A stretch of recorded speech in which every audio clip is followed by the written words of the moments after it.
Visible? Yes, sir. Yes, sir. Okay, great, very good. So, we are talking about the WRF modeling system, and yesterday we started about the data assimilation. We mentioned that in the WRF, there are two parts of data assimilation. One is so-called the nudging of the data, and other is the uh, actual data assimilation, that is 3D var, 4D var, etc. Okay, in the nudging, we talked that there are two ways to nudge the data. One is called the analysis nudging, and other is called the observational nudging. Okay, and in nudging, basically you try to start nudging the data before the date of interest, and it could be 6 hours before the starting time, or 12 hours before the starting time, or even 2 days, 3 days, even up to 10 days. We have tried. Uh, in our experiments, we tried even up to 10 days before the starting point for integrating the model, and we found that more we go backward, of course, the model gets adjusted better with the real atmosphere, and we get better simulation, we get better initial condition, and so we get the better results. All right. So that was about the nudging. Today we are going to talk about the WRFDA. Yesterday we said it was WRF4DDA. The way they have named it for nudging, they have named it as 4FDDA or FDDA, four-dimensional data assimilation. Yeah, WRF-FDDA. That is for the nudging. Whereas for the conventional data assimilation that we do in a cyclic mode, that is named as WRFDA. So we are going to talk about this today. And as usual, this is based upon the tutorials of January 2020 presented by Dr. Liu at NCAR. Okay, so they are all directly taken from his slides. Well, this table, is this clearly visible to you? Yes? Yes, sir. Okay. Yes, sir. Yeah, this table summarizes different components of the WRF model, which is available on their website. And it says that they are the WRF related code. Let me use the pointer. They are the WRF related code all within the WRF repository, and it contains everything like the dynamics part, the physics part, what are the routines, or what are the names of the modules which does different functions, like chem is for the chemistry, the typo in WRF chemistry, chemicals, etc. And this is the program for that. So this is a summary of different components of the WRF modeling system. This is dynamical component, dynamical for the EM, okay, that is for the ARW part, and this is dynamical for the NMM. Okay, so the two different dynamics are there in the WRF model that you know. All right, then there are certain external routines, the WRF hydro, main physics component, okay, and so on. And here is the VAR, this is the WRF variational assimilation. Okay, this is what we are going to discuss today. Variational assimilation, WRFDA. And this is the tangent linear adjoint. If you remember, we talked about this during our theory class of four-dimensional data assimilation, or even for ETKF, ensemble transform Kalman filtering method of data assimilation. We talked about tangent, linear, and adjoint methods, and we said that quite a complex method, and it's very difficult to calculate or compute the adjoint of the model, especially when the models are complex themselves and they are non-linear, right? So, but whatever is possible to get the adjoint of the model, that is done in this part of the system, WRF T, tangent linear adjoint. Okay, linear adjoint. So this is a summary of the different modules of the WRF modeling system. Okay, this equation should be familiar to you. This is the equation that we discussed during WRF 3D bar and 4D bar. Do you remember this equation? Yes, sir. Good, very good. Yeah. This is the DA algorithm find the minimum of a cost function. Okay. We said that in the WRF variational assimilation, it tries to minimize the cost function. And the cost function basically is the sum of the observation and the analysis part. Okay. And if you remember, we call the theory part, and this is the analysis, the gridded analysis of variables. It could be any variable, u, v, t, q, etc. Okay, and this is the background covariance error. We have discussed about how to compute the background covariance error in the theory class, if you recall. Okay, this is the inverse of that. This is transpose of this, inverse of the b, inverse of the background covariance error. All right, and then this is as usual plus half times. This is the observation operator. If you recall it, this we call it as observational operator.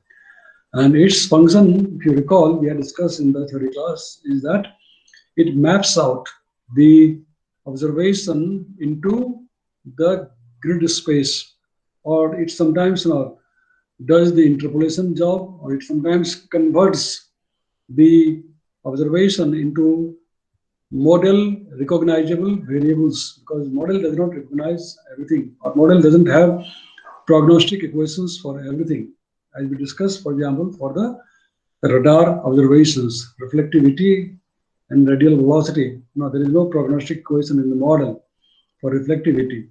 So what model does is it diagnoses the reflectivity based upon the cloud microphysical parameters for which the model has the prognostic equations. So this is the observation operator whose job is to map between the model variables and the observation, and that's why it's called the observation operator. Okay, minus the observation. Okay, whatever observations you have, and the transpose of that, and R inverse, which is this is the observation error covariance. Okay, this was the background error covariance. That means background model error covariance. Whatever is the error in the model. Okay, if you recall, we discussed that we compute the error in the model by subtracting the difference between 24 and 12-hour forecast valid for the same time. Okay, in the theory part, we have discussed that. So this is the model background covariance error statistics, and this is the observation error covariance statistics. Okay, usually it is assumed to be diagonal, assuming that there is no correlation between the errors of observations between 2 points. Right, meaning, suppose you have an observation at Jaipur and another observation at Delhi, and both of them will have the error, but there is no correlation between the errors of the Delhi observation and that of the Jaipur observation. That is the physical meaning of that. Okay, so this is the observation correlation error covariance matrix. H already we discussed, and Y we already discussed the observation and the observation operator. Okay, so these are the meaning of the different terms, and this is the function which is supposed to be minimized. Okay, in the variational assimilation system, and this is refreshing your memory because we have discussed all these things in the theory part, okay, of the data assimilation. So this is called the cost function. We try to minimize the cost function to get the best analysis. And this is the flow diagram. Okay, and this flow diagram also should be familiar to you because we have discussed this in earlier, I think in some lecture. These are the different components of the WRF modeling system.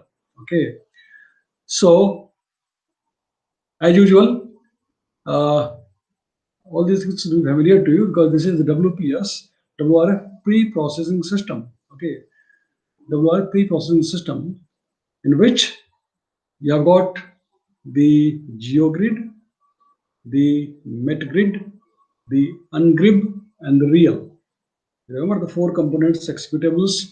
When you compile the WRF model, you get four main executables. Okay, one is the for the ungribbing the data, meteorological data which are in gribbed form.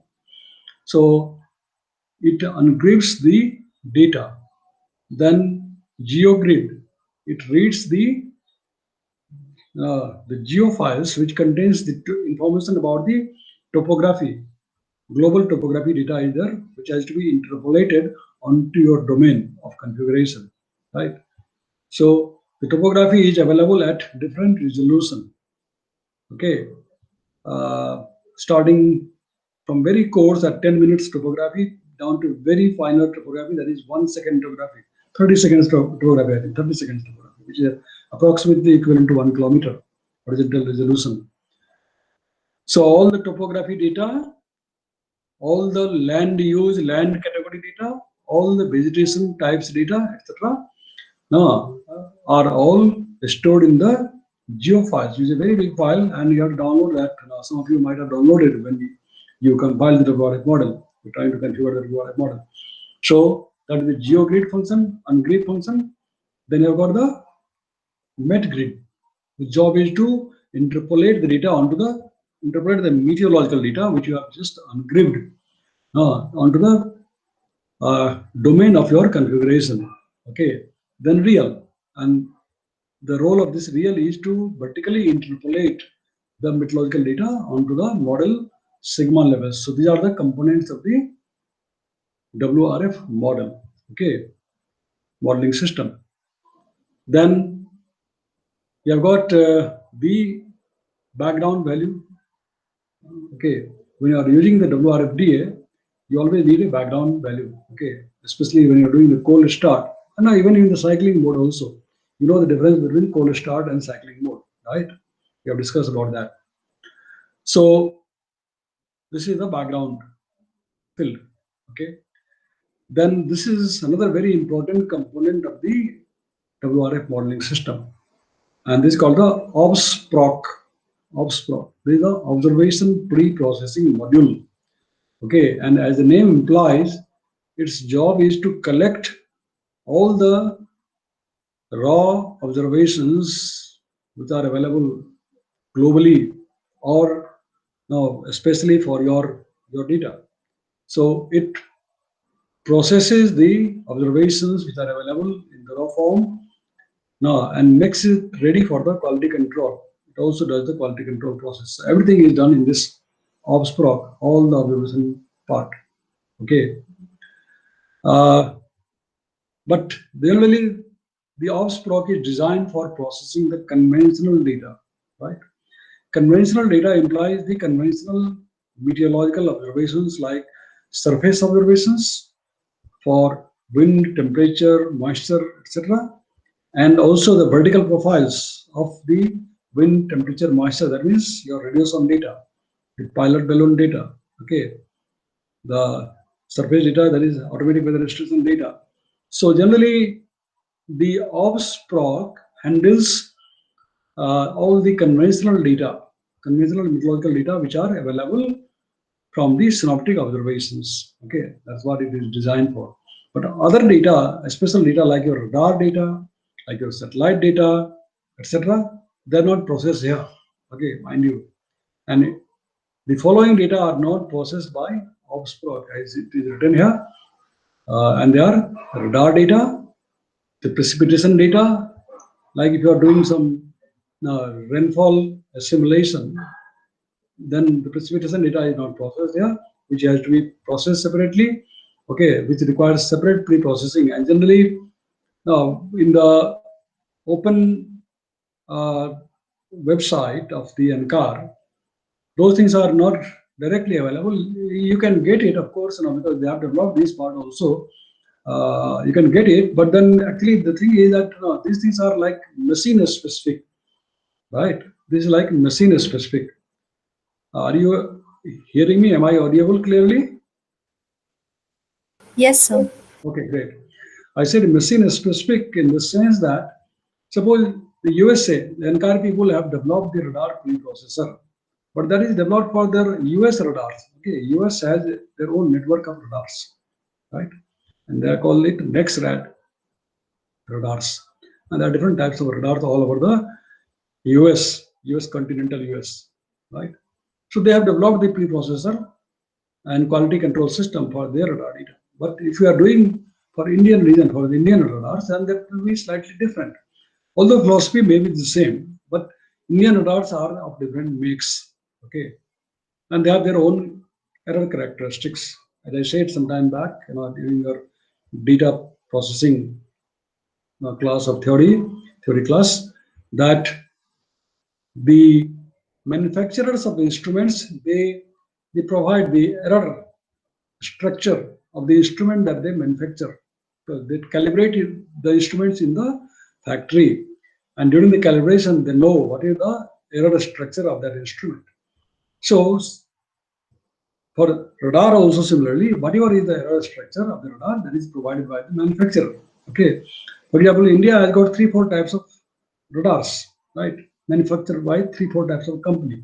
Okay, and also 3-4 types of radars, like India has got S-band radar, right? Now all the coastal radars of India are generally S-band, which can observe up to 500 kilometers, 600 kilometers in the sea, because that is meant for that. Coastal radars are meant for watching, monitoring the uh, cyclones, right? Any cyclones which form in the Arabian Sea or Bay of Bengal, that's what they monitor through coastal radars, right? So they are all S-band. Then inland radars, like radars at, say, Hyderabad or Delhi. Delhi also has two radars actually. One is S-band and one is the C-band. Jaipur radar, Patiala radar, they are all C-band radars. Okay, and C-band radars has the range about 250 kilometer. Okay, so the Kolkata radar or radar at Chennai, they were the first double radars of India, procured by IMD, or the SAR Sri Harikota radar of ISRO, uh, or the radar at Visakhapatnam, Machilipatnam. They're all coastal radars of S-band. Whereas radar at Hyderabad, Delhi, Agartala, okay, then there is a Mohanbari in the northeastern Assam, and there is one at Cherrapunji. I mean, so many radars. Okay, so they're all C-band radars. Okay, inland radar, and then some radars which are on the mountains, like Himachal Pradesh, Jammu and Kashmir, Uttarakhand. They're all mountainous region, so they have X-band radar. Their range is even smaller, 50 kilometers, because there are a lot of mountains, and they act as a blocking of the radar beam. So there has to be a short range radar, X-band. So X-band radar, C-band radar, S-band radar, and similarly manufacturers are different. Like S-bands are generally Gamatronics, German radar. C-band generally are Metastar, which is actually a US radar but manufactured in China. Okay. Then X-band radar, generally they are Japanese radars, Toshiba. And then ISRO radar, which is placed at Cherrapunji, Mumbai, and Sriharikota. I think Bhuj also probably. They are all the ISRO radars which are all S-band. Okay. So different radars are there, and therefore their radar characteristics are different. And therefore, a separate pre-processing system and quality control system has to be developed by the individual offices, departments. So NCMR developed this job, does this job. NCMRWF has a section which works on the radar data pre-processing, and it pre-processes all the radar data, does the quality control, and provides to IMD for utilization in the model or for estimation in the model. And that's why this is not included in the standard modules of the WRF system of NCAR. Okay, and you can use that NCAR system, but then again, your characteristics will be different and things like that. Okay, and also another thing is Girard relationship, etc. Girard is the reflectivity rainfall relationship. They are different. Okay, but again, depends. Sometimes people they just directly use the Girard relationships provided by the factory manufacturer. Although in India, I think they have computed the Girard relationships separately themselves for their own radars, Chennai and Kolkata radars. But they are different for different radars. Okay, then conventional observations in prep format. There are many, this is a standard format, prep buffer. This is called prep buffer format, developed by NSEP. So this is a buffer, actually, basically buffer format, binary format. So many data which are received from the GTS, they are put into the prep buffer format.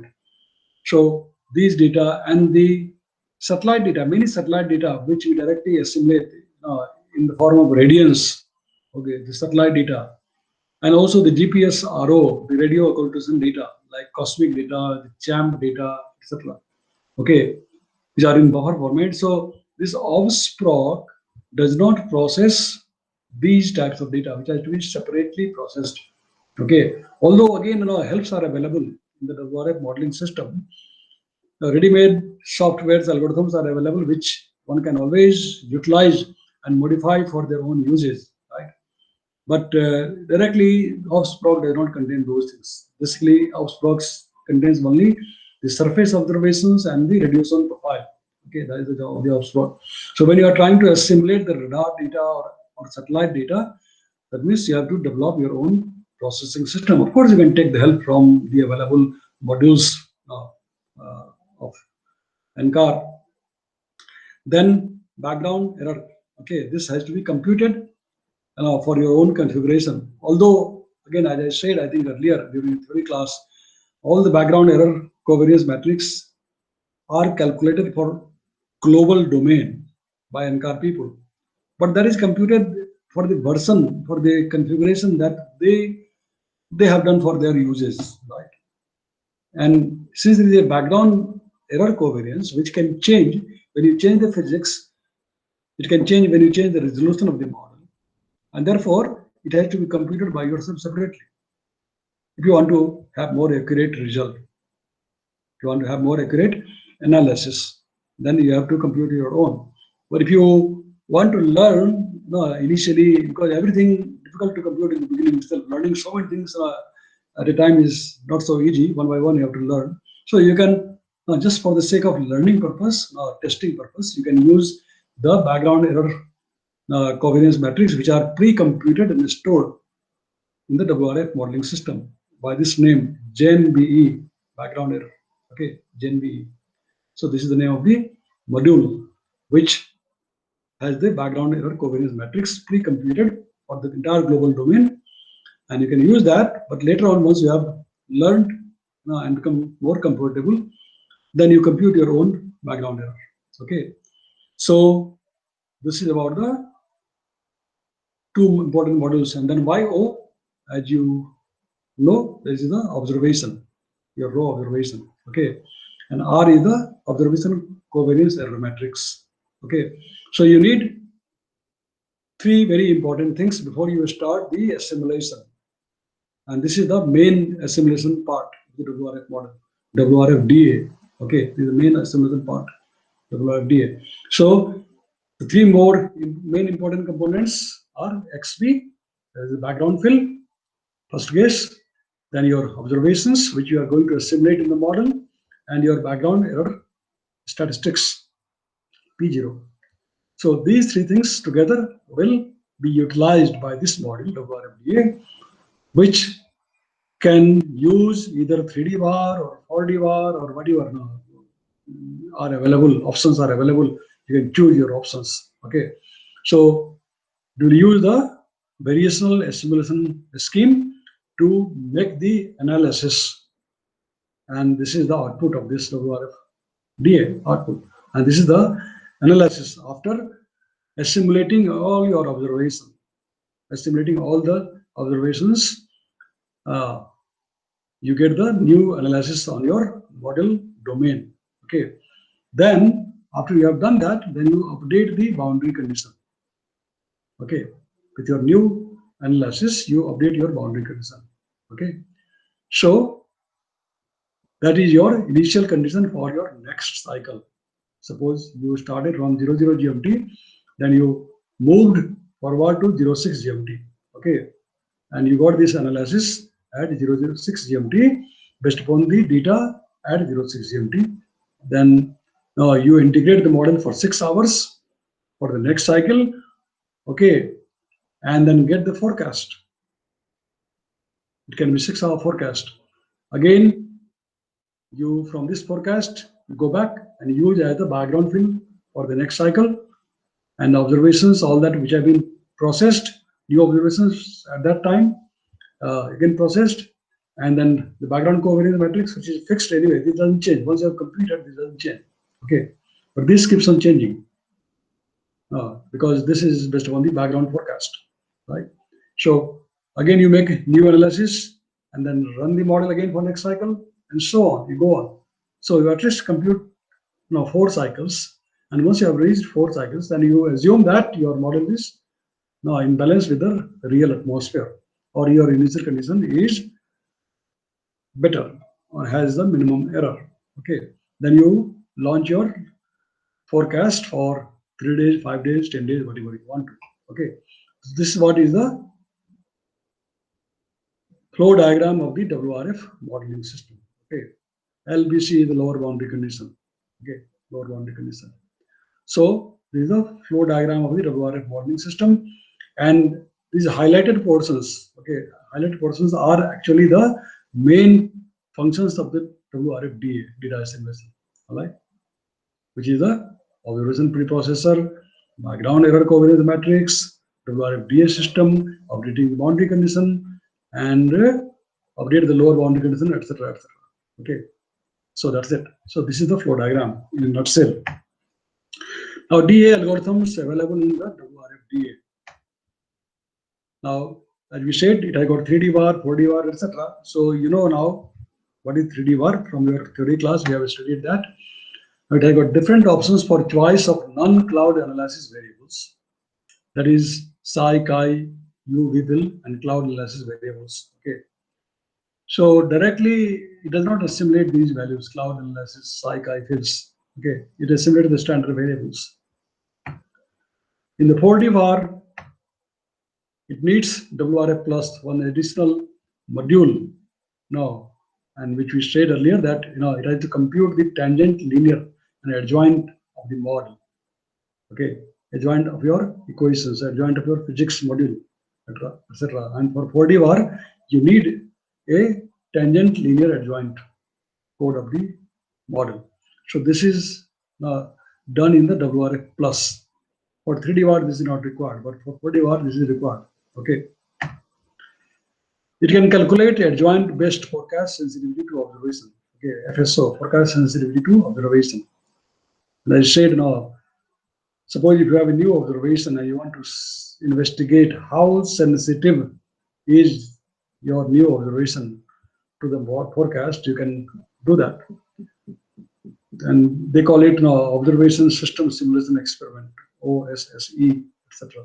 Now, before, suppose so many things are done before a new satellite or new instrument is launched. There are many works done in the background. Like suppose if a satellite is launched, okay, and in that satellite, suppose if we try to fit in the meteorological sensors like INSAT 3D, megatropics, GPM, etc. They are all containing the sensors for meteorology. Okay, and satellites, as usual, all the projects have a suppose time period like it takes 3 years to 4-5 years now for development before it is put into the space. So in that 3 years to 5 years, there are so many testings done at the ground level in the laboratory, ground validation of the sensors. Okay, so they call it observation system simulation experiment or forecast sensitivity of observation, right? And so before you launch the satellite, everything is tested on the ground about how sensitive it is that sensors to the observations. Okay, presently, well, it's too amateur to tell you. Am I audible? Am I audible? Yes, sir. Yes, sir. Okay, great. Yeah, I was just saying that is, although it's too amateur to say, but now our university is it planning to collaborate with ISRO and some other lab in Trivandrum to design a CubeSat. Have you heard of the CubeSat? Yes, sir. CubeSat, yeah, is a mini satellite. And in that, we are planning to fit a wind sound, a 3D wind sound. So just like a radio sound, now it takes the profile of the wind. Radio sound takes the profile of wind, moisture, temperature also. But here we are planning to have the sensors for the wind zone and fit into the CubeSat and launch it through ISRO's rocket. This is, I mean, too much. Uh, like in advance, I'm just telling you today. Also, we are discussing in the department in the meeting, and we are having this meeting for last 2 weeks, 2 3 weeks, with all these collaborators that we planning to design a CubeSat in which we will fit into the wind sensors, wind sound sensors, and launch it through the help of ISRO. So all that now the ground calibration will be required, the testing in the model will be required, the utility of the data, whether data is absurd data, junk data, all those things have to be tested, right? So I mean, that in Siraj, they also have started the Department of Engineering. A School of Engineering is there, in this university. So presently there are three departments. You know that School of Engineering in our university? No? No, sir. No. Oh. Well, like we are in the School of Earth Sciences, right? So there are so many schools in the university. There is a School of Engineering. And presently there are three departments of engineering in this university. First department started with computer science. They are offering MTech and BTech in computer science in this university. Okay. That was started about, I think, 4 or 5 years ago. But from last year onward, they have added two more departments. One is the electronics and communication engineering, and second is something related to, I don't know whether it is bioengineering or biotechnology, something like that. Okay, there is a biotechnology department, separate department that is part of the School of, I think, other pharmacy or biological sciences. But in the School of Engineering, they have this three departments: computer science, computer engineering, MTech, which also offer the big data, etc. That you might have known. You should know about these things because you should know about your university. Okay, what are the schools and what are the programs that it offers. So for this CubeSat development, we are interacting or collaborating with the Department of Electronics and Communication Engineering because they will be actually doing the sensor development part or hardware part, and then our job will be for application of the wind sound data into the model, right? Some of you, I don't know whether Gitesh and Sweta and Anish, are you all there? Gitesh, Sweta? Yes, sir. Okay. Yeah, we're discussing about the, Yes, sir. we're discussing about the, what is that? UAV, right? For your minor project earlier. Yes, sir. And the drone, etc. So for that also, I'm still not there's a mini project also. So now we're discussing about the planning of how to utilize the data, whether data will be junk data or useful data. So similarly, when you're doing such a big project now, which is for crores of rupees, we have to do all those things, right? So this is the part of the forecast sensitivity of observation, or OSSE, observation simulation sensitivity experiment. Okay, that's what is done. All right. So then hybrid 3D 4D VAR ensemble variation simulation system. So these are the three modules presently available in the WRF modeling system, WRF data assimilation system. You can choose any option to assimilate, right, the observation. And always it's good to assimilate the easiest one, that is the 3D VAR, simplest one, and then test with other. And obviously you should try all of them, and one should try all of them to be able to see what is the difference between the uh, assimilating or the forecast made based upon the 3D VAR, or forecast made based upon the 4D VAR, or forecast made based upon the hybrid 3D 4D VAR ensemble variation system. Okay, so it can run in dual resolution mode, can ingest ensemble from global or regional sources, then ensemble analysis. Now, ensemble analysis can also be produced by because global model also has an ensemble forecasting system, right? That you already know. I think Anish, are you there? Anish? He's not there. Okay.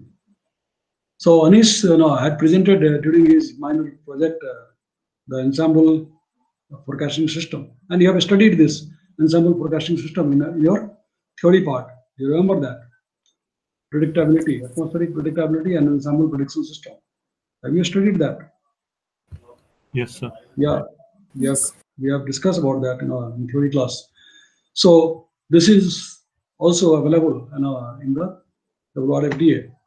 So the ensemble analysis ETKF, that is ensemble transform Kalman filter.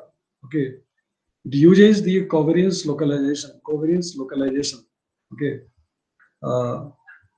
again the statistics giving weightage to the observations.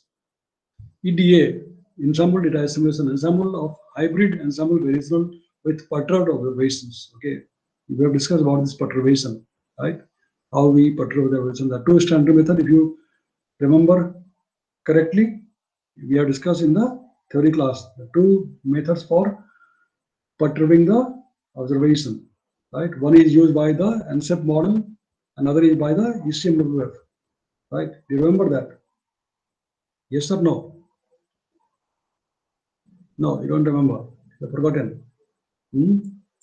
Should try and read, because all these things are important. That's why theory class we discuss all these things before we are discussing the WRF model in the practical class. All these things which are discussing today is the 8th class, by the way. We have already taken 7 lectures on the WRF model. You know that. And today is the 8th lecture. And all these are part of the practical, the WRF modeling, running, implementation, etc. They are part of your practical exercise. Supposed to be practical exercise part of that, but although I know that you have not done yet, only some of you have tried to do the testing of the idealized cases, right? So, but then all these things you should learn. Okay, so these are the different observations which can be simulated in the WRF data assimilation system. Okay, WRF DA observations. Like in situ observations, these are the in situ observations, like all the sign of observations, resurface and upper air, all the METAR. You know what is METAR? Remember METAR? You remember METAR? What is METAR? Everybody is silent. Am I audible?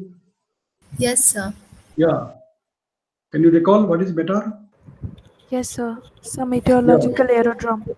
Very good, very good. We have discussed these things in the very beginning of the NWP class. When we discuss about the data processing and quality control, we have discussed about all these types of data. Okay, METAR is a meteorological aerodrome report. Okay, which is collected every half an hourly at all the airports. Okay, even at Kishangarh Airport also. Now, unless they have this METAR system, the airport is not made operational. Before any airport is made operational, now the IMD has to go and survey and establish its observation. It's an observatory. So all the observatories have this METAR at the airport. Okay, which is very important for the pilots. Then ship observation, right? Buoy observation. You know what is buoy, right? Temp. You know what is temp, isn't it? Yes or no? Yes, sir. Yeah. Temp. Yes, sir. Pibal. Yeah. Temp is the radiation observation. Pibal is the Pilot balloons. balloon. Yes. ARIP. What is ARIP? ARIP. Tell me what is ARIP. All these things you should remember. You have studied these things in your class. ARIP. Aircraft report. The ARIP is the aircraft report. They got different formats. Okay. And then TAMDAR. TAMDAR, I think this is radar data, right? Then there are bogus data, name it bogus. Have you heard of the bogus data? Yes, sir. Yeah. Can you say what is bogus data? What is bogus data? Tell me, who said yes? Sami. Asma, or who said Shweta? Shiny. Sayoni. Okay, Sayoni. Good. You have heard of bogus data, but do you know what is bogus data? So, Sir, some like, sort of fake data generated. One by one. First Shravani, then Gitesh. Yes, sir, like if some false data is given or some, With example. so like I did my review article for monsoons for Mhm. onset and demise. So in there I studied that some they might give the false date for onset and demise. Those are considered to be the bogus datas. Okay, Gitesh, what you were saying? So something similar to this, that fake data is generated for particular programming languages. For running?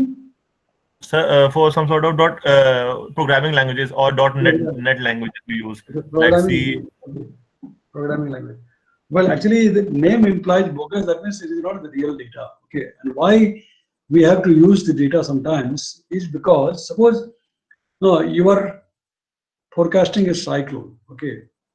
Forecasting a cyclone, but on the track of a cyclone. Okay. But unless there is a cyclone in your initial condition, how can you forecast its track? Right? Can you forecast the track of a cyclone if the cyclone is not there in the initial condition itself? You cannot do that, right?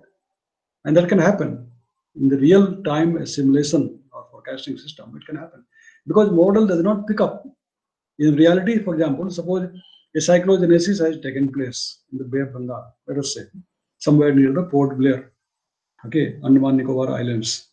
A cyclogenesis has taken place, right? And it is a very feeble form. You know the stages of cyclones, like started with a well-marked low, okay, then turned into a depression, then intensified into a deep depression, and then further intensified into a cyclonic storm, right? There onwards it is called the cyclone. But the day it became a depression, the job of IMD starts from there. It starts now monitoring it every hourly, 3 hourly. Very rigorous monitoring. It starts the day it turned into a depression, right? But that is the reality which IMD will be observing from the different observations, right? From the satellite, from the radar, from the nearby land stations, from the buoys, etc. That all the winds which are reported now that would be indicating the existence of some very strong vortex, for example. Okay, when the initial stage, where it is just a well-marked low or a just a depression, at that stage it will have some observations indicated by the nearby island stations or land stations, right? But it may not be seen in the model because the model is not perfect, right? It may not be seen in the model. So in reality, a vortex may be existing in the form of a depression, but in the model, it will be just like a plain wind flow. There may not be any cyclonic circulation. So once you know that, once you have seen that in the observation this exists, and you want to know whether it is going to intensify further into a deep depression or into a cyclonic storm, and how it is going to move, then what you try to do is you generate a synthetic data. It's called the synthetic data, right? Generating a synthetic data at the location where your observation is showing the presence of a well-marked low or a initial depression, right? So they will generate a synthetic vortex there, and the synthetic vortex is generated based on well-defined mathematical formula. They will use a formula for generating a axis-symmetric vortex, so-called axis-symmetric vortex. Okay, so for that they will just make some assumption that this is the central pressure, and that is central pressure of the depression or the well-marked low will be based upon the whatever observations are provided by the nearby land stations, whether it is a buoy or it is a ship data or it is a island data, whatever. Now, based upon that data, they will provide the central pressure of the vortex and the wind data which is reported by those stations, buoy, uh, island, etc. They will have the wind data. So based upon that wind information, the central pressure information, okay, and the radius of the vortex, they will specify that into a well-defined mathematical formula of a vortex, and generate in the model at the location of the cyclone. So that vortex will have a profile of three-dimensional profile of wind and other parameters, which is not produced by the model in the first case. In the 6-hour forecast of the model, that is not produced because there is not enough data now entering into the model. But it is artificially introduced in the model through this synthetic vortex. So that is called the bogusing. Okay, bogusing of the data, bogus data. And once you do that, because anyway your synthetic vortex is also generated based upon the observations which are available nearby from the buoy, from the island, and from whatever sources, whether it is CMB or from the radiance, etc. So you have generated the data, introduced into the system, the model, in the simulation cycle. Okay, and then see if your vortex or bogus data is consistent with the surrounding environment, then model will keep it alive because model will assimilate the new observation along with your vortex, which you have forcefully inserted into the domain at the location of the cyclone or no, the depression. So the data assimilation system will do what? It will take this bogus data as if it is an observation, plus the observations which are real observations from the surrounding buoy, island, etc., land station, etc., and then assimilate it, and then you will see that in the next cycle of the assimilation, it has produced a nice vortex, and which will be similar to the depression if it has developed into a depression or a deep depression, right? So that is called the data boggusing, to artificially introduce synthetic data to make it more closer to the reality. Okay, artificial boggusing. Then we have got a lot of radiance data, radiance observations from many sensors now fitted into many satellites, and we have the list of the sensors which provide the radiance data. Okay, RTOBS, CRTM, all sky radiance, HIRAS, AMSU, A, AMSU-B, MHS. Now, you should all know the full forms of this, some of which we have discussed in the NWP theory class in the beginning, data processing and quality control, and it's still familiar to you. Okay, you should know all these things because it can be asked as a question, a short question, fill up the blank. What is the full meaning of, say, SSMI, okay, or AIRS? You should know all these things, okay? So these are the different kinds of sensors fitted into satellites which provide us the radiance data, okay? Like HIRS is fitted into NOAA 16 satellite, NOAA 17 satellite, NOAA 18, NOAA 19, METOP-A, etc. And they are all the geostationary satellites, okay? They are all the geostationary satellites. Similarly, this sensor EMSU-A is fitted into these satellites, NOAA 15, 16, 18, 19, EOS Aqua, METOP-A, METOP-B, okay? They are the satellites in which this sensor is fitted. Similarly, MSU-B is fitted in this sensor, these satellites. Okay, MHS is fitted into these satellites. AIRS is fitted into EOS Aqua. SSMI is fitted into DMSP, Defense Meteorological Satellite Program. Okay, DMSP 16, DMSP 17, and 18. Okay, and then IASI, this is fitted into this satellite, and so on. ATMs and SUMI, and so on. Okay, so they are the names of the satellite in which these sensors are fitted, which provide us the data of observation of the radiance. And recently, Himawari satellite of Japan. Okay, even so, WRF models data assimilation system has got provisions to assimilate or take into account of all these types of observations. So already life is very easy. Now, those of you who are interested in working on data assimilation, satellite data assimilation, assimilating the CMB or radiance data, already the WRF community people have made the life easy. You don't have to develop it separately yourself, which takes a lot of time. So you can use the modules available in the WRF-DA for assimilating all these data. Okay, the WRF-DA is flexible to allow assimilation of different formats of observations. Okay, before that, let us see what are these things. Well, and besides all these data, which are the in situ data. Okay, I've got remotely sensed retrievals also, like atmospheric motion vector. That is the AMV or CMVs, both from geostationary. Well, I don't know how 12 orbital satellite they can use to calculate the, unless, I mean, they use again multiple satellites to monitor the vector. But no, this is moving with respect to the Earth's position. Saturn thickness. Saturn provides the thickness between two geopotential surfaces, two, I mean, isobaric surfaces, right? Saturn, satellite temperature, okay, satellite temperature profile, and it provides the thickness, which is also simulated in the model.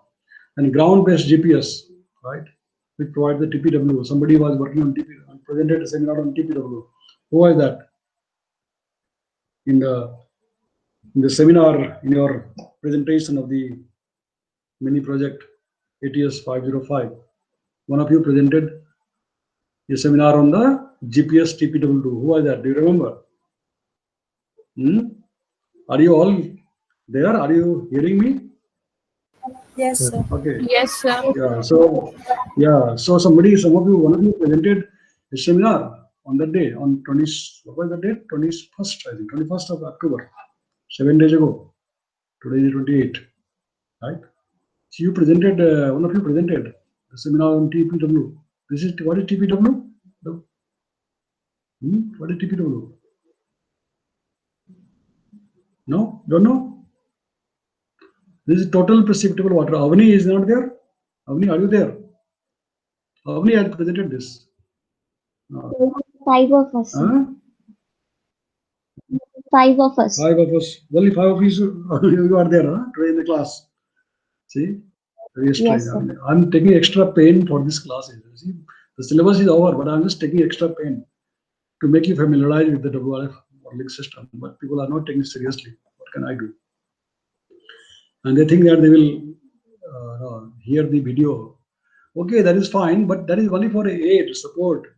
Those which could not attend the class because of some unavoidable reasons, they can use the video as support. What you must all attend the live classes. That is very important because we have a live interaction. See why I try to ask question in between, because I want to make sure that people are hearing me. Otherwise, I'm just talking to computer. It makes no sense. Right? I'm just sitting on my chair and talking to my laptop. I got no sense, right? Unless I know that people are hearing me live, right? That is the whole meaning of the live classes or the online classes. So simply watching the video is not enough. Okay. So anyway, those who are serious, they will learn. Those who are not serious, they will not learn.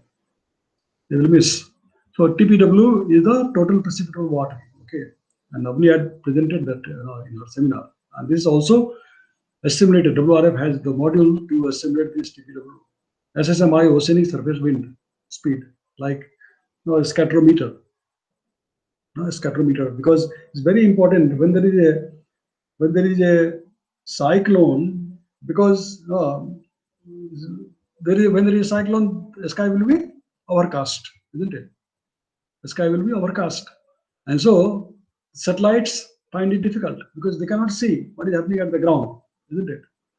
When the sky is cloudy, then how can the satellites see what is happening at the ground? But we need to know what is happening at the ground, at the surface. What is the surface wind speed?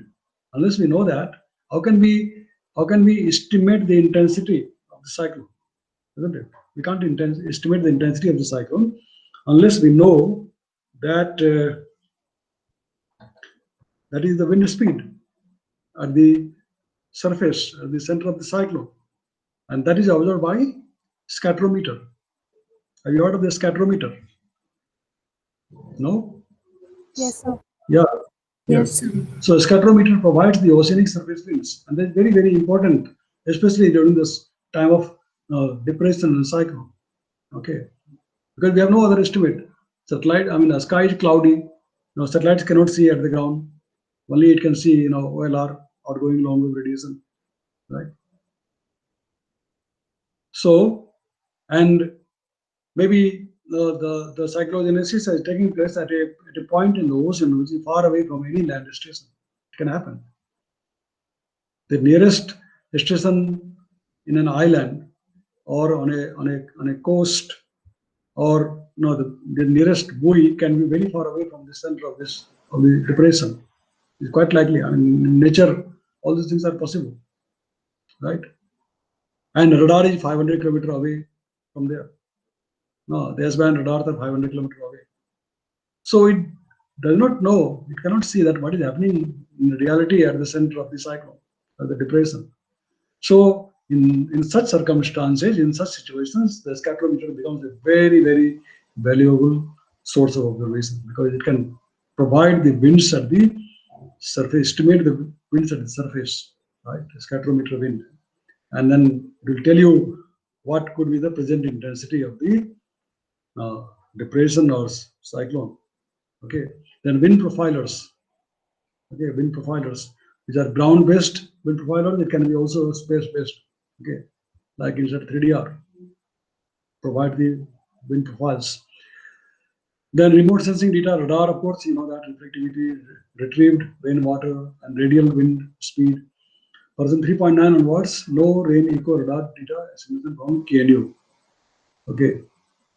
So again, as I mentioned earlier, the radar data, although models are available in the radar system, but that cannot be straight away used by everybody, because that is designed for certain radars of the US continent, right? And you have to design your own or develop your own algorithm for processing the radar data. Then satellite temperature, SATEM, humidity thickness profiles, okay, SATEM. GPS reflectivity, I mentioned about that, radio occultation, the LEO satellites, okay, the LEO satellites, cosmic, that is cosmic.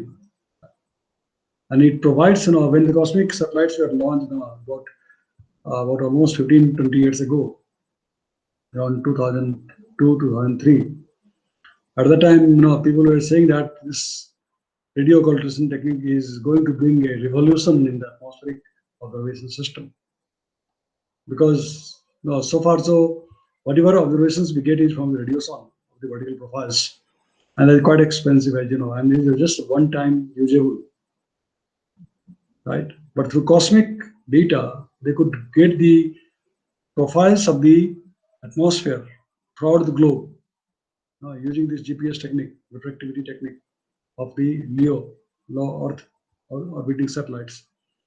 So people thought that this is going to close all the radiosonde stations. There will be no need of using radiosonde stations. But of course, that is not true, because radiosonde is anyway a ground-based data which is more reliable, which is in your control, right? Whereas these are all estimated things, algorithms, retrieved profiles, stage 4 precipitation, rain data, etc. Well, these things can be utilized or assimilated for the physical initialization. We have talked about the physical initialization in the theory class earlier. Okay, so these are the things which are available as part of the WRF-DA observation system. The WRF-DA is flexible to allow assimilation of different formats of observations, and people have worked for day and night for years and years and made those modules available for the entire community so that you can use it directly yourself. So this little r is in the ASCII format, okay, and which is a very important component of the WRF, which we have discussed earlier, that when you are packing your own observation, your new observation, then you have to pack into this little r format, which is in the ASCII, and you can see for yourself. You can't see the binary data, but you can see the ASCII data, right? So HDF binary format, NOAA, MADIS in NetCDF, NCEP prep buffer, NCEP radiance buffer. Okay, so all these options modules are available in the WRF-DA system, and you can select your options based upon the type of observation that you are going to assimilate into the model.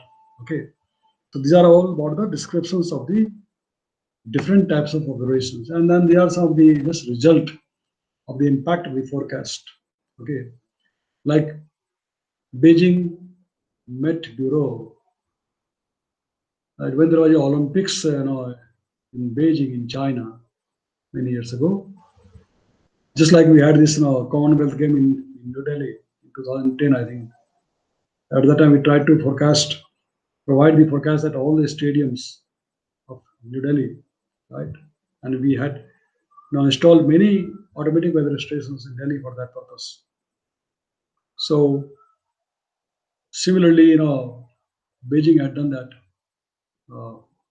provide the forecast at 3 and 9 kilometer nested domain for the Beijing Olympics, in which they tried to see the sensitivity of data assimilation by assimilating different types of data. Okay, this is for another experiment, Taiwan Central Weather Bureau hybrid 3-dimensional ensemble variation system, in which they use this double nested domain 15 and 3 kilometer. Okay, and this is the Antarctic mesoscale prediction system. Antarctic mesoscale prediction system, the southern pole of the Earth, Antarctica. Okay, and we have mentioned earlier that there is a polar WRF available. We are using the WRF at polar regions, Arctic and Antarctic. You can better use the polar WRF. So polar WRF for Antarctica. Then this for the Arctic system. See the number of observations available around Arctic. There are so many countries are nearby. Iceland, Greenland, Alaska, so many land stations are there, plus so many buoys are there available in that area. So they are all the observations, all the dots that you are seeing here in this map, are all the observations available, which consists of SINOP, METAR, SAFE, buoy, sounding system, GPS profile, profiler, air rate, QuickScat. QuickScat is a scatometer, SatWind, etc. Okay, so they are the different observations, data types of data which are available here. Say, for example, in this Arctic system analysis, real system of Arctic. So now they have just discussed some of the results based upon these experiments of assimilating the satellite data into the model. Shall we complete the BA today itself rather than stretching it tomorrow, because you are free, right? All of you are free, isn't it? Hello? Yes, sir. Yeah. If possible, we'll try to conclude the WRF data assimilation today itself. We don't have to discuss tomorrow. Okay. So I think only a few slides are left now, because we are now almost coming to this illustration of the results of the data assimilation. Okay. So this is the illustration for the 3D VAR. We have already discussed about this now. The cost function, minimization of the cost function. And this diagram also we have discussed earlier in the theory class. Okay. If you recall this, the theory class, then this is the diagram we had discussed earlier. Like, these are the different cycles, assimilation cycles. Suppose 00 UTC and the previous 6 hours 18 UTC and previous 6 hours 12 UTC. Okay, so you have observations coming up continuously at all these times, and you use those observations in the first case or background fill and obtain the analysis. Okay, then you make the forecast for the next cycle. Again, next cycle you have got new observations.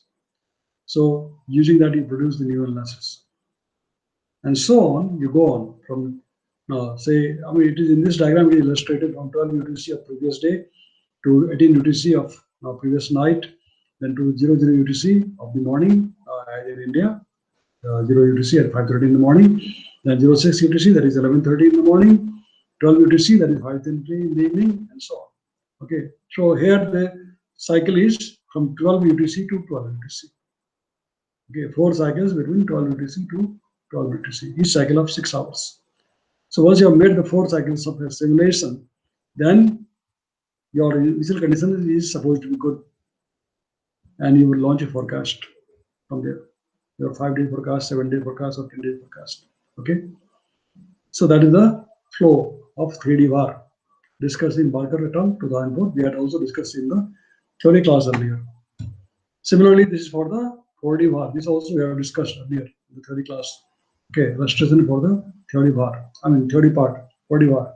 And we had mentioned that in the 4D VAR, the fitting of the curve is more smooth or elastic than compared to the 3D VAR. You can see that in 3D VAR, there is a discontinuity. the data, right? But your data is supposed to be continuous, right? As atmospheric observations are supposed to be continuous. So in the 4D bar, it tries to make it more realistic, okay, by assimilating the asynoptic observation, right? Asynoptic observation. What is asynoptic observations? We have discussed yesterday. What is asynoptic observations? Tell me. Yesterday we discussed asynoptic observations. Am I audible? Yes, sir. Yeah. One of you tell me what is asynoptic observations? Yesterday we discussed in the class. Asynoptic observation. No? Or I thought you are all. Sir, Yeah, tell me. Yes? Make an attempt. Make an attempt. sir, much smaller scales. So No, half no. an hour, so every half an hour. Yeah. You are close to the meaning. Right. Like ageotropic. Away from the geostropic. Similarly, asynoptic, asymmetric. Right. You have got a synoptic observation, right?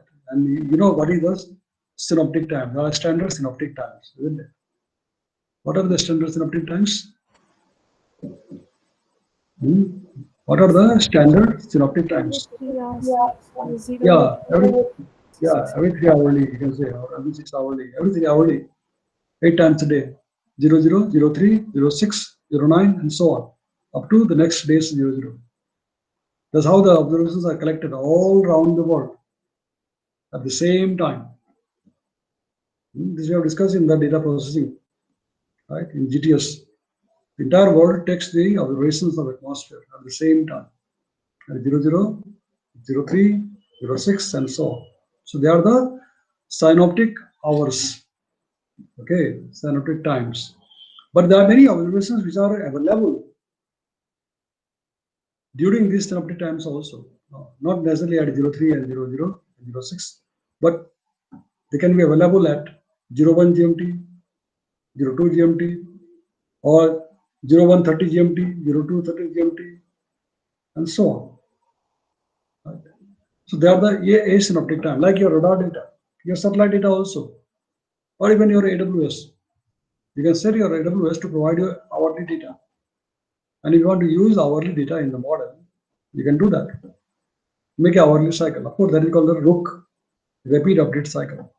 For the convective scale data simulation, supposed to be done generally for the forecasting the square lines, severe thunderstorms, etc. Okay, rapid update cycle, RUC. So in the RUC, generally you'd like to assimilate the asynoptic data, which is not at the standard synoptic time. Okay, so in the 4D VAR, you try to make use of the asynoptic data, and as the model integration is in progress. Now, once you have started integration of the model from say 00 UTC for next 5 days or 10 days, as the model integration is in progress, whatever data is available during that in the time of integration, that all can be assimilated in real time in the model, so that you continuously try to bring the model forecast close to the observation. See, the whole idea is that you want to bring the forecast closest to the reality observation. That is the whole idea, right? So as long as the model, as long as the observations are available, you try to bring the model outputs close to the observations in real time. Okay, so that's how we call the 4-dimensional data assimilation. You are moving with time also. You are taking into account, you are considering the data which are available during the course of the integration of the model. Okay, and that's how your analysis is not having a jump or a discontinuity like here. You got a smooth analysis, continuous analysis. Whatever data is available, all these circles are observations available. during your integration time, which is let's say this is 12-hour assimilation window. 12-hour assimilation window. Okay, from 3 UTC to 15 UTC. 12-hour assimilation window. Okay. So all these circles are the observations available in this time window. So rather than intermittently assimilating the observations are only at these discrete times. They are the discrete times.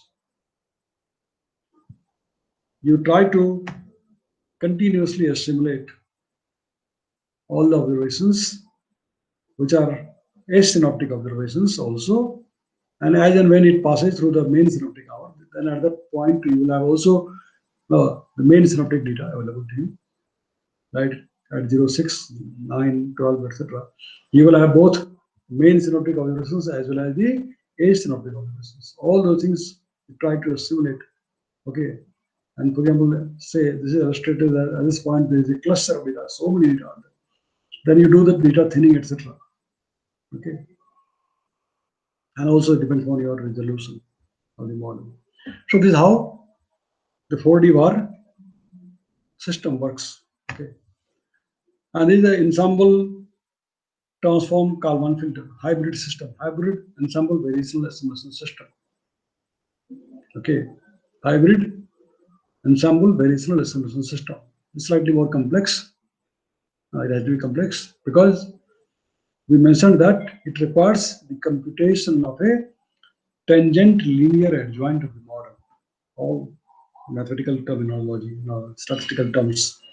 Tangent linear adjoint model computation. So, and you have got an ensemble of the initial condition, ensemble of analysis. So you have got analysis 1, analysis 2, analysis 3, and so on up to analysis n, all at the same time. All at the same time. For example, let's say at 00 GMT or 03 UTC, and so on. So at the same time, you have got all these analyses produced: X1A, X2A, Xn, ensemble of assimilation, and then from that ensemble of analysis, you make a ensemble of forecast. Forecast 1, XF1, XF2, XFn. You got an n number of forecasts based on the n number of analysis or initial conditions available at the same time. So this forecast valid for the same time, and so on. You march forward. Okay, you march forward, and then you got this delta x1f, which is the adjoint of the model. Okay, xf1, xf2, and so on to xfn. Okay, this is a new observation. This is the background filter. Okay, and these are the observation operators. So with all these things, you produce using the ETKF, ensemble transform Kalman filter, a new analysis for all these times. So you have got an ensemble of analysis again, valid, all valid for the new time. Say if you started at this was at 0 UTC, then this will be at 06 UTC. So all these assimilated data, now the adjoint of the model is computed at this new assimilation time, and the analysis is made. Okay, so then you again march forward for the next observation time and keep on assimilating the data in the cycle. Okay, so this is how the hybrid ensemble variational plus ensemble transform Kalman filter works. So here actually basically you have got, instead of one x1a, you have got n number of x1a, n for n number of analysis, right? And similarly you have got n number of adjoints, because each analysis, maybe you are using multiple models, an ensemble of models. So you have adjoint for each of them. Okay, so this is how the flow diagram of hybrid ensemble variational system. Okay. Now, there are some of the illustrations of the different satellite, WRFDA satellite radiance data. Okay, the Aqua satellite, with AMSU and AIR sensors fitted into Aqua satellite. This is the DMSP, the Defense Meteorological Satellite Program. See, the USA have their own defense satellite program. Of course, India also has defense satellite, right, for defense purpose. So they have this SSMI fitted into their defense satellite. Okay, DMSP. So they got two RTM. You know what is RTM? RTM. So what have we ever Radiative talked about? transfer. Yeah, exactly. Radiative transfer model interfaces. Okay, it calculates the fluxes of radiation at all the vertical levels. RRTM, Rapid Radiative Transfer Model, RRTM, okay, which is available in the WRF modeling system. Now, RT-TOPS, this is a vertical sounder, observation vertical sounder, okay, or CRTM, data, variational bias correction, okay, that is done by the WRFDA for this satellite radiance data. Modular code designed to ease adding new satellite sensors. Okay, so present code is flexible so that in future when new satellite sensors are launched, you can use those sensors. Capability for cloudy radiance data system. Okay, and these are some of the results illustrated here. These are the just illustrating different channels data which are used by this author, Yang et al. 2016, published in TELUS. Okay, there are different channels, there are different frequencies, different polarization. All of them have both dual polarization, vertical and horizontal. Okay, vertical and horizontal. And the footprint is along the scan, along track is this one, 35 times 61 kilometer and so on. Okay, so this is the result. This is the observation. Okay, this is observation. This is for a case of, I think, cyclone over maybe USA. Okay, that is one 2012 case, 27th October 2012 at 18 UTC. Okay, so this is the observation. The observations of a vortex or maybe a cyclonic storm or hurricane. And this is the analysis produced by that. Okay, using these observations from these all these channels, and then you made the forecast and then calculate the track error for different experiment that they conducted. One is the control con, other is for the clear sky radiance, and other for the all sky radiance. That is clear sky plus cloudy sky, both. And as you can see that there is a track error. So track error is less or track is reduced very much when we use the assimilation of the radiance. If you use the clear sky, that is the red curve, RMSE error. If you use all sky, cloudy plus clear both, and this is the RMSE error. So the green has the green curve has got the least RMSE error for all the forecast times. These forecast times in hours. 6-hour forecast, 12-hour forecast, 18-hour forecast, up to 72-hour forecast. Okay, so this has got the least error when you use the or when you assimilate the satellite radiance from AMSR2 sensor. And this is for the central sea level pressure. So here also 3 experiments are shown. One is the control, they got the highest error. Other is the clear sky, which has got the lowest error, and in between this is for the all sky, and this is for the clear sky. Okay.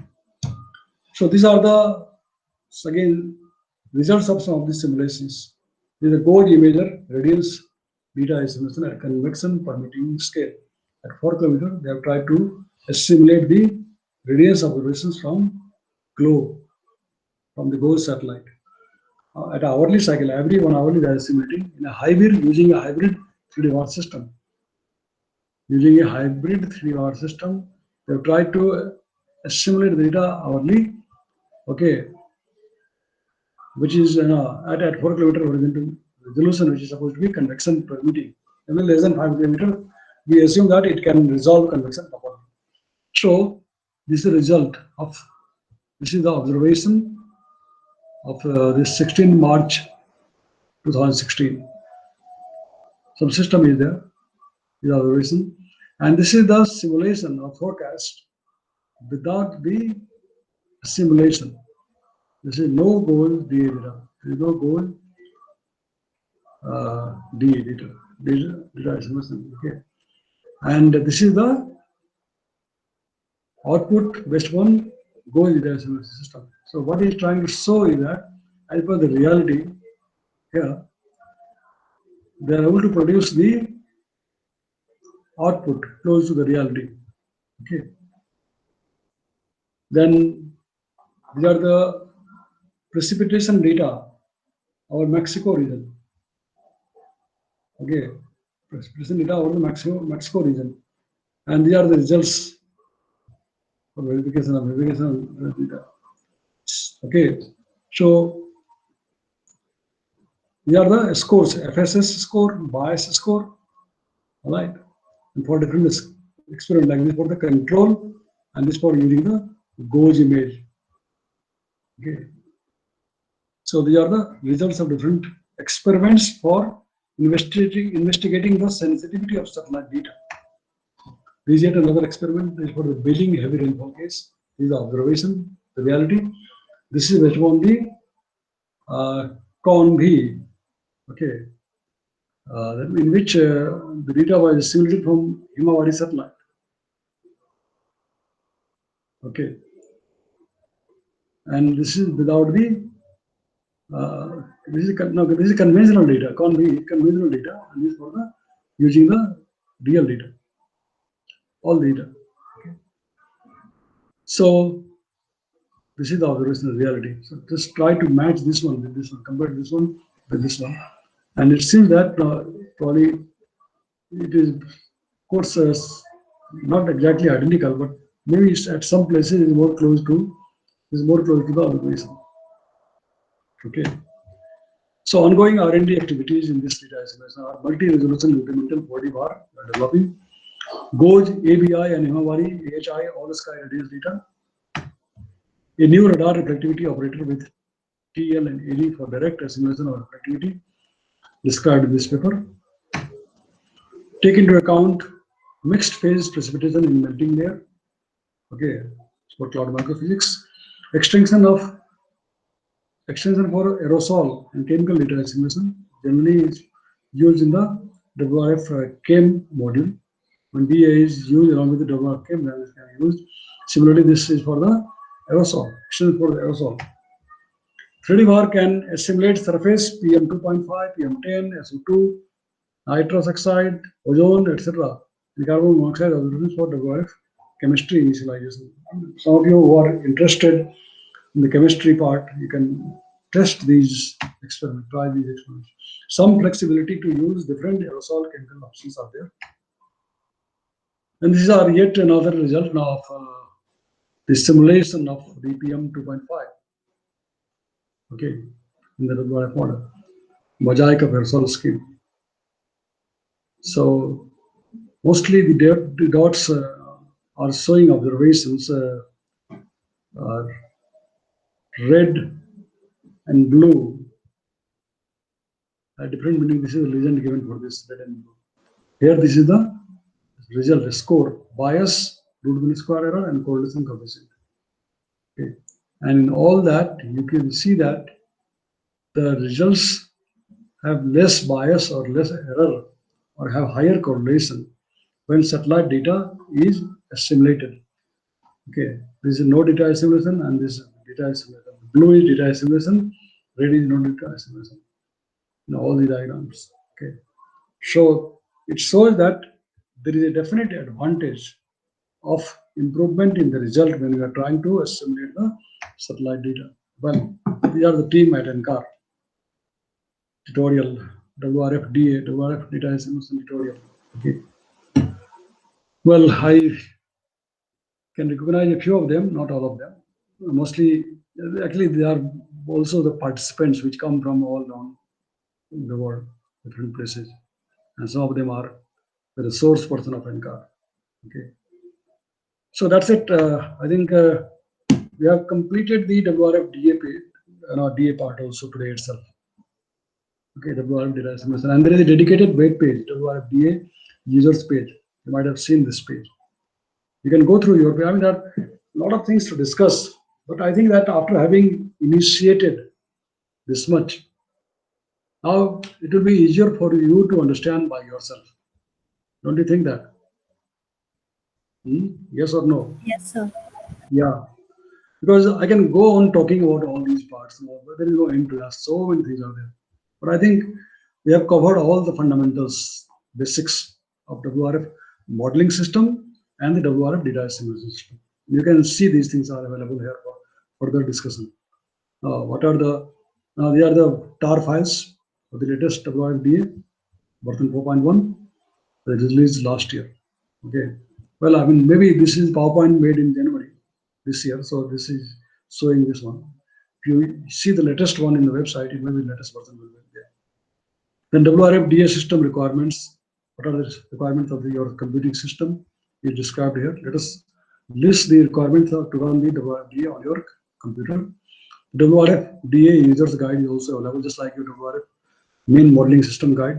This is also available. And then you can also find out the tutorials, okay, for this, new year tutorial is there.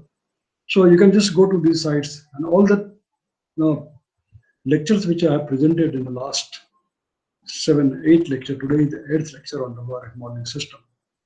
All those things are available in the WRF tutorial. Maybe I can give you the link or you can find out yourself. Okay, all the PowerPoint slides which I have discussed in the last 8 lectures, you can find out on the WRF web page, the website. This is the main site of the WRF. Okay, users, and this is for the WRF data assimilation. So you can read yourself as and when you start using this. Okay, some of you have to do this project maybe next semester, and some of you, I think, in this semester itself as part of your minor project. How many of you are available? Let me close this in a PowerPoint so that I can see. I think this is over. PowerPoint is over. Okay. So, how many of you are available? I see that 6 people are there. Good, at least 6 people are there. Shweta, Asana, Sayoni, Hitesh. Can you all switch on the video? I want to see. Are you really present or just you have logged in and vanished? Can you switch on your video? All of you? Yes, good, very good. Asana, I can see. Sayoni, I can see. Haritasri, visible. Shweta, are you there? Gitesh is there? Yes, sir. Good, very good, very good. Anish, are you there? Anish? So see, he has logged in and vanished. Yes, sir. Yes, sir. Great, very good. Yes, sir. So good. So they are all the dedicated students, all the dedicated people. They have all the patience to hear. I think for last 2 hours now, almost it must be 1:30, I suppose. Yeah, 1:17. So you have heard the lecture for the last 2 hours on data assimilation, WRFDA, and we have completed all the main fundamental part. Okay. Now I leave it to you to read for yourself by yourself. As much as you can read. Okay. But I hope that whatever we have discussed is just an initiation to help you in understanding by yourself. Okay. And some of you like Anish, Sweta, and Gitesh, who are doing your minor project with me, right? Yes, sir. Right. And since Yes, sir. still the university has not opened, therefore you cannot design the UAV or drone, right? That is possible only when you come here. Yes, sir. So, in the absence of a UAV or drone, you have to do your minor project on the data assimilation, and that is your own choice that you are given. Right? So I had given choice for data assimilation, satellite data assimilation, isn't it? Yes, sir. Yeah, and Anish had given for ensemble forecasting, and Gitesh wanted to do something about the what? Marital atmosphere? No, Jupiter atmosphere. Gitesh? Other planetary atmosphere, any planet. Yeah, well, that you can do later on, but in this minor project now there is hardly any time left. Okay, we are so busy about the theory and practicals. So now you have to seriously start the minor project. Okay, till your end of semester examination is over, you have to do your minor project seriously, because anytime there will be no question asked, or you may be asked to do your minor project presentation. Right? All of you, it's not only for 3 of you, but all of you. Now, whoever is attached to you, whichever faculty. Some of you are attached to other faculties. So all of you will be asked to show what is the progress of your minor project. Okay. Now that the CIA 1 is over, CIA 2 is over, and end of semester examination date is not announced yet. But minor project has to be there. Okay. And you have to submit it to the written form, like a project report. Right? All of you. And maybe you have to present also, because so far so you have made a presentation of your review paper. Last presentation was of your review paper. That was for your ATS 505, isn't it?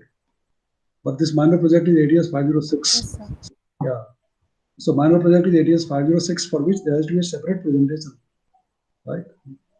The scores have to be given separately for that in the score sheet, and there has to be some method for that of evaluation, right? So most likely there will be a report you have to submit on your minor project, and also you have to attend a viva, most likely, or do a presentation. So now that the theory and practical both are completed, at least for my subject, now you are free to do your minor project on data assimilation. But before you do the data assimilation, you have to learn both real WRF real case, and it's good to also run the WRF ideal case. That will give you a more clear concept. You can run all the WRF ideal cases, at least no, if not all, at least 2-3 ideal cases. If you can run, then that will be good for yourself, for your own clear understanding. It will be better for you. So all of you do the sum of 1 or 2 or 2-3 ideal cases, and then go on to the WRF real modeling with real data. And once you have done that successfully, then you can attempt the WRF-DA, that is WRF data assimilation. All right. Any question? I'm going to stop the presentation now. Okay, so I stop the presentation, and we are 6 people left. Okay, including me, 7. So, any point to discuss, or otherwise we will stop recording? You can stop recording anyway. Sir? Yeah, I stopped recording. Harit Asri has got